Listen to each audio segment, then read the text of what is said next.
157 runs after day one of their third-round match against Guyana Jaguars in the WICB PCL Regional 4-Day Tournament. Playing at Providence today, the Bajans closed on 4 without loss, replying to the Jaguars' 261. Anthony Bramble top scored for the Jaguars with 73. Ryan Hines took 4 for 50. Dwayne Smith 2 for 20 and Jamel Warrican 2 for 52.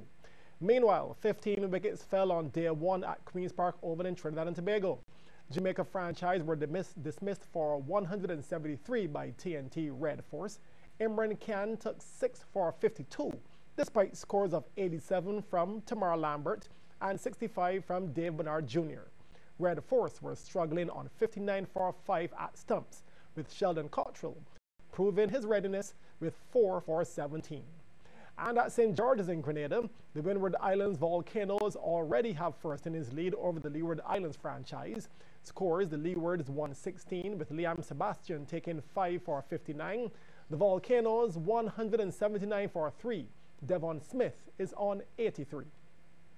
Here in Barbados, Charles F. Broome will face West Terrace in the final of the Guardian Group Herman Griffith Primary School's cricket competition. After rain, forest, and abandonment yesterday, Charles F. Broome returned to Dover today and defeated Milton Lynch by 5 wickets in the second semi-final. CBC's Marsha Boyce reports. Charles F. Broome won the toss and sent Milton Lynch into bat. They got early success. Shakur Shepherd bowled by Ranico Smith for 2. Milton Lynch 8 for 1 in the third over.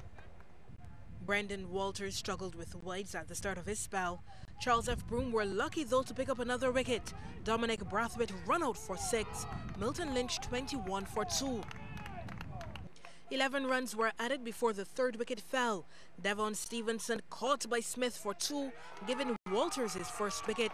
Milton Lynch 32 for 3. That dismissal brought their top batsman Johan Lane to the crease, but he would fall early this time around. Charles F. Broome knew they got the big fish. Lane caught by Micaiah Moore for just 1 off Walters. Milton Lynch 34 for 4. The innings collapsed after that, with the last 6 wickets going down for just 6 runs. First, Stephen Burgess was bowled by Caleb Messiah without scoring, the ball keeping low on that occasion. Then, with his first delivery after the water break, Walters would bowl Damon Adams for 3, his third wicket of the match. Milton Lynch 35 for 6. Tyrell Brathwaite was the next to go, bowled by Messiah without scoring. The spinners were really doing the damage for Charles F. Broome. Messiah getting his third wicket. T. Kyle Callender adjudged LBW for 1. Messiah also had Savio Williams stumped 2 deliveries later. Good work by the wicketkeeper Nathan Walters, 40 for 9.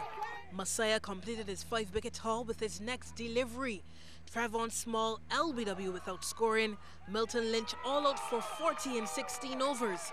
Messiah ended with 5 for 7 from his 5 overs, while Isaiah Folks was unbeaten on 3.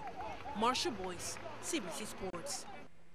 Thanks, Marsha. And trying to defend that total of 40, Milton Lynch started well, picking up some early wickets, reducing Charles F. Broome to 1 for 2 after the first over, and later 10 for 3. But Renico Smith, who was unbeaten on 13, would lead his team home. Charles F. finished in on 41 for 5 in 18.3 overs, winning by 5 wickets. Stephen Burgess also got into double figures. He made 10. The West Terrace Charles F. final is set for next Thursday, December 4th, at the Empire Cricket Ground. Greg Mars Swift has added to the Barbados medal tally at the Central American and Caribbean Games in Mexico. Swift won the bronze medal in the men's 110-meter hurdles today, clocking 13.59 seconds. Barbados now have 4 medals and they are 20th in the standings. Cuba are first with 220 medals, including 102 gold, while hosts Mexico are second. Now they have 281 medals, but they only have 97 gold. That's why they're behind Cuba. Meanwhile, in rugby, Barbados defeated Cayman Islands 31-7 in their opening 7s match, and then topped Bermuda 45-12. The Bajans were slated to face Colombia later this evening. In beach volleyball, the women's pair of Anisha Wood and Shari Matthews are assured of finishing between positions 9th to 12th after beating Samantha Mann and Danica Hamilton of St. Lucia 21-11, 21-7. However, the men's duo of Darren Gill and Kyle Brown will play for a position between 13th and 16th after losing to a Mexican team at 15 and 16. In badminton, the mixed doubles team of Daquil Thorpe and Mayatam Rivera, the two of them lost in the round of 16 to another Mexican duo. Those scores 21-14, 21-15. And in golf, James Johnson is 9th after 3 rounds. Johnson shot a 75 today to be 3 over par. The finals of the juniors competition promises to be an exciting affair in the Massey United Insurance Clash of the Titans road tennis competition. Darius Gaskin and Dario Hines battled past their opponents in the semi-finals at Corvallis on Wednesday night in front of an appreciative audience. As promised, here's CBC's Damian Best. The first semi-final matchup, Keon Murrell and Darius Gaskin in the juniors. Gaskin closest to the screen, out to a big lead, 10-4. Murrell now trying to narrow the gap, putting some pace on the forehand, forcing Gaskin into a mistake.